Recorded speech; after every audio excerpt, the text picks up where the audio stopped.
Hi and welcome to the Eden Nature Art Programme week 9. And this week we're just going to be doing something that I quite like having a play with, and it's a great way of using up old paints that you might have knocking around. And they can be acrylic, watercolour, emulsion, anything you can water down really. So this is one I did a while back. I've had this canvas knocking around for a long time. It's in a ratio sort of size that I wouldn't normally use. I think my plan was I was going to paint a seascape and I never get round to it. So I actually did this. I poured paint onto it. And hopefully you can see there's some really thin areas where the canvas has come through. And then there are some much thicker areas where my paint was much thicker on the top. I think that is all acrylic. There might have been some ink in there as well. So the other thing, if you do have powdered pigments, grab them as well. This is something I did when I did my fine art degree. I was pouring paint and then on top of each other, lots of colours, and then blowing, which is great, apart from it makes you a bit dizzy. This was my usual acrylic paint. Now you can get these fantastic fluid acrylics. Do look up some videos of fluid acrylic paint pouring. There's things like dirty pours where you put all your paint into one cup and then pour that out, or you can just pour colour on colour on colour. Now there are other people much more skilled in that to watch videos for. I'm just going to show you a little thing where you can just use some very watered down paints that you have knocking around just to have a bit of fun. So all I've got here, you can use anything. I've got some canvases that you don't like, you might have painted over, or I like to obliterate anything I don't like on a canvas. This is just a bit of plywood, and I've chucked some white acrylic over it, but it could be emulsion. It could be, and it's still a bit wet, that's fine. That's fine. And then what I've got is I've been doing some stuff with acrylic paint, and I've got some pots where you can't ever quite get them all out. They're not designed very well, paint pots, where you can't quite get everything out, and I use spatulas and I still can't get all the paint out. So this is a great way of just cleaning your pots really.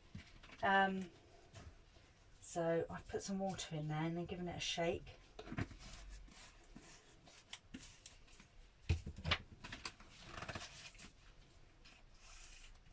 Same with this one. And what you can do is play. Oh, that's a bit too much there, but it'll be fine. You can play with the thickness. So this one is slightly thicker here. I'm going to add on.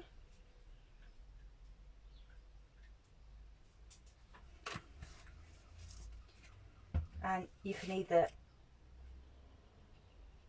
leave it flat, or you can start having a play.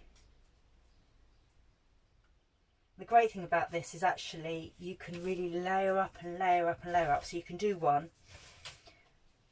pour, and then leave it to dry, because it will be completely different when it's dry, and then you can add more to.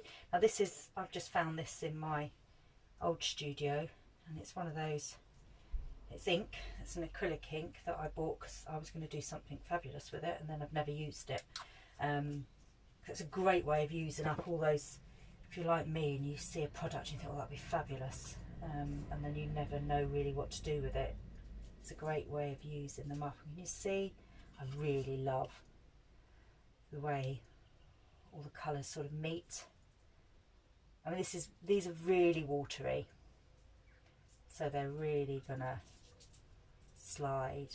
I'm just gonna move them around. I like things to go off the edge.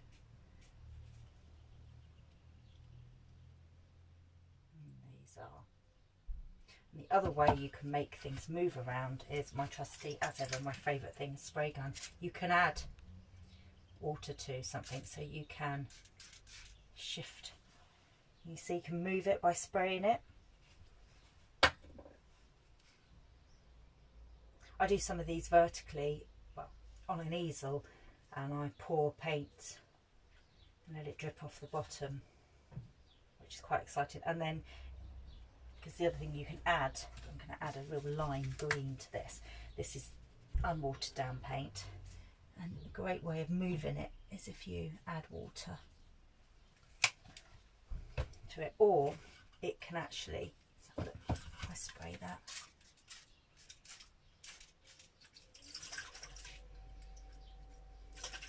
My spray gun's playing up as usual.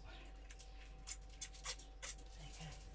You can use your spray gun to break up the paint, and then sometimes these big lumps of paint it's not going to move now. Normally I find they move around the surface, which means they push the other paint around. Yeah.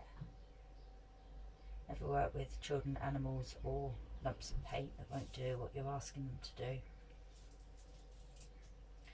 Can you see where it's providing, making a barrier there, so the other paint's got to go around it and be moved around it, which I quite like. Now that's going to take a while to dry. I mean, it's quite watery, but it's still, I can see lumps of much thicker paint inside of that as well. Now what I will do is I'll let that dry, and then I'll work over the top again, and then have another go working over the top again, because this will go almost completely flat because the paint is so thin. This will stay raised, and it will be really great to keep working over the top of that. And I have one that I had started earlier, but it's still not dry. I can have a much bigger one.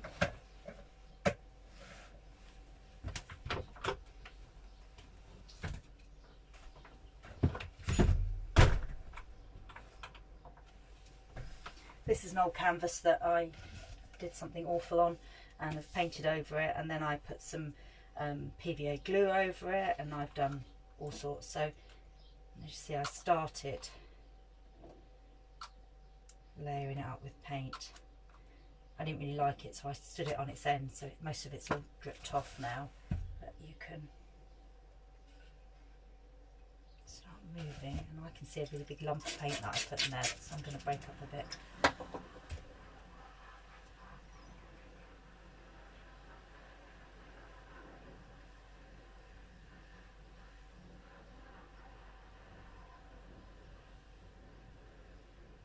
You hear the jet wash going. There's a jet wash in the garage behind me. I can hear some background noise going on.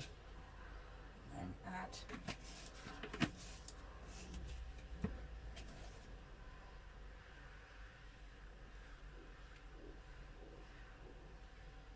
you don't actually, even if you've got a piece of wood, you don't actually have to paint it white. It's quite nice when these very thin layers of paint sort of soak into wood. Which I will. I have got an unpainted one here, so I'll show you that as well. Well, that one needs to sort of just dry for a bit.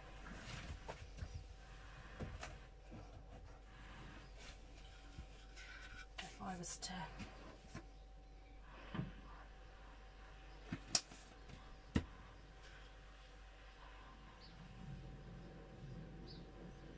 obviously the wood colour will come through and change the colour of the paints.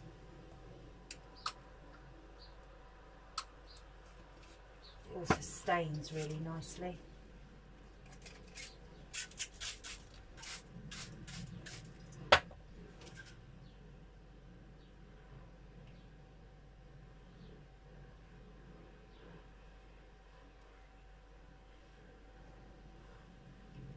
Got a bit mucky there. Let's put some yellow in. Oh, totally missed. A bit of blue.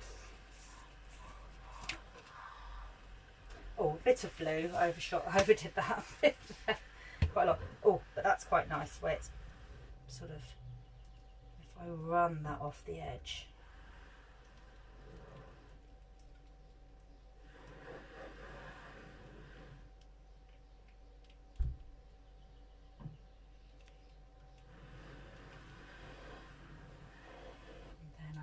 Going to pop that there so it's not sitting in what's underneath it.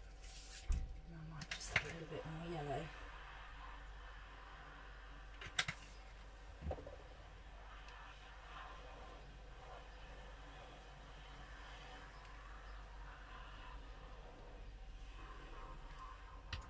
these lovely marks here. I can do this for hours. I'm going to stop in a minute, but I can just watch this for hours because it's just really, I love the way the pigment moves around the surface, and then you can add a bit more. I will say they change quite dramatically once they've dried, so quite often I go back and think, oh, okay, that's not as nice as I thought it was, because where you think these lovely lines look great here, as it dries they spread out, dissipate a bit, and you find you've lost some of the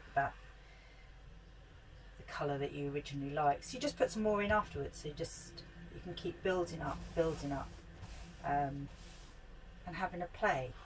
So see if this other one has settled a bit. And this one here, you see. So I really like that, but I know that, oh, I've got my fingerprints everywhere.